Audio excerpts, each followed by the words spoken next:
जजेस कैसे हैं आप लोग? आज आप मेरे मैके वाले नहीं हैं, आप बड़े खतरनाक जजेस हैं जो बहुत ही ज़्यादा तवज्जो से बारीकी से एक एक चीज़ को बहुत अपने दिमाग में डालते हैं और उसके बाद आउटपुट देते हैं अपने नतीजों से। तो भाई मैं तो आज आपसे दूर ही हूँ भाई। आज जैसे जैसे दिन गुजरते जा रहे हैं वैसे वैसे आपकी जजमेंट भी सख्त होती जा रही है और कल आप लोगों का दिल हमारे मेंटोर्स की तरह कुछ नरम पड़ा और जब हमने आपसे ये सवाल किया कि उज़्मा हमीद को रुकना चाहिए या नहीं, तो मैं चाहूँगी कि आपको दिखाऊं कि आपने जवाबात क्या दिए। ज़रा दिखाइए वो पेज जिस पे हमने पिक्चर डाली इनकी उज़्मा हमीद की मेकअप्स की 2 दिन की, उसके बाद तीसरा मेकअप ये डाला। तो हमारे पास जो हमारा जो पेज है उस पे जो जवाबात आए आपको देख सकते हैं। रीजॉइन सब ने ये रीजॉइन करने का रखा हुआ था। अब उज़्मा हमीद को रीजॉइन करना है कि नहीं, इस बात का फैसला हम आपको थोड़ी देर में सुनाएंगे। लेकिन उससे पहले मैं ये कहना चाहूँगी कि लड़की का ख्वाब होता है, जैसे जैसे वो बड़ी हो रही होती है तो उसका ख्वाब होता है कि मैं ऐसे दुल्हन बनूंगी, वैसे दुल्हन बनूंगी, ऐसे तैयार होंगी, वैसे तैयार होंगी। उसके बाद जब वो दूसरों की शादियों में जाती है तो उन सब की शादियों में वो चीज़ें देखती है, नोट करती है, अपनी शादी पे मैं ऐसे करूँगी, अपनी शादी पे मैं ऐसे नहीं करूँगी।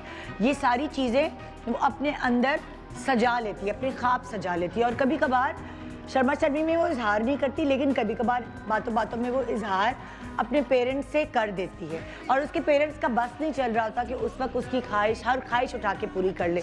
अच्छा, कुछ लड़कियां तो ऐसी होती है जो पीछे पढ़ पढ़ के कहती है मुझे फलाना टीवी चाहिए, मुझे फलाना पर्दा चाहिए, मुझे फलाना एसी चाहिए। और कुछ ऐसी होती हैं जो बिल्कुल ही अल्लाह मियाँ की गाय होती हैं, वो कुछ भी नहीं कहती, वो बस कहती है मुझे आपकी दुआएं चाहिए। उनके मुंह से एंड तक कोई बात नहीं निकलती कि मेरी ये ख्वाहिश है, मेरी ये ख्वाहिश है।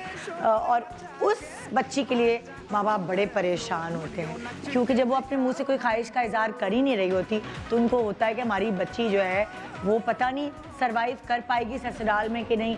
वहाँ तो थोड़ा सा अगर आपको ज़ाहिर है देवरानी जेठानियों का साथ होता है, नंद और सास का साथ होता है, तो थोड़ा सा अगर आप अपने दिल के अरमान सारे दबाते रहेंगे तो सारी ज़िंदगी कैसे दबाएंगे। तो अम्मा अब्बा ये बड़े परेशान हो जाते कि हमारी बच्ची तो बड़ी सीधी है। बहरहाल एक तो लड़की का तो अरमान होते ही हैं, उसकी कजन्स के भी होते हैं कि हम लुड्डी डालेंगे, ढोलकी करेंगे, फलाना करेंगे, धमाका करेंगे। अगर एक ऐसी शख्सियत है जिसके वो अरमान जो लड़की के होते हैं उससे कई, चलो बराबर नहीं, लेकिन उससे कई मिले जुले अरमान होते हैं। और वो कौन होती है? वो होती है लड़के की माँ, जो सास बनने वाली होती है।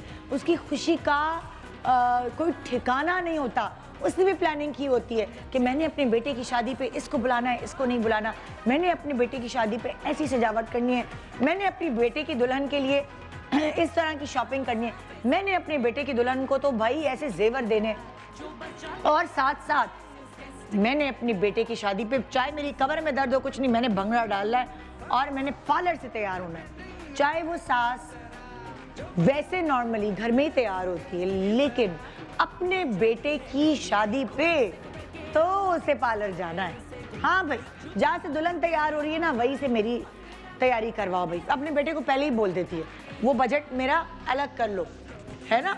हमेशा हर घर में ऐसा ही होता है। और अक्सर सैलून्स में भी ये देखा गया है कि जो दुल्हनें हैं वो तो आती हैं तैयार होने, लेकिन उनके साथ उनकी सासें, नंदें या उनकी बहनें, जो और सारे पार्टी मेकअप्स होते हैं वो भी मैंने बहुत देखे हैं सैलून्स।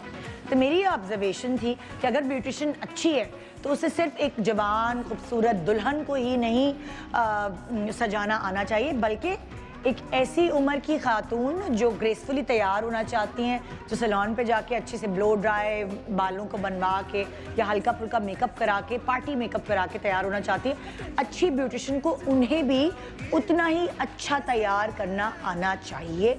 और ये सोच के मैंने कहा ओ वाह, ये वाली चीज़ बताएगी कि कौन कितने पानी में है। तो आज का टास्क हमने ये रख दिया कि दुल्हन वलीमे की तो तैयार होगी, लेकिन साथ होंगी सासू माँ की तैयारी। और कौन सी बेस्ट सासू माँ तैयार होगी वो आपने आज हमें ज़रूर बताना है। तो जनाब, ये जो ख्वाहिशात है ना, कि ख्वाहिशात ऐसी हैं कि हर किसी पे दम निकलता है, लेकिन कोई ख्वाहिश पूरी हो पाती है और कोई नहीं पूरी हो पाती। मेरी सारी कंटेस्टेंट्स आ जाइए, उज़्मा हमीद का फैसला मैं मेंटोर्स के आने के बाद करूँगी।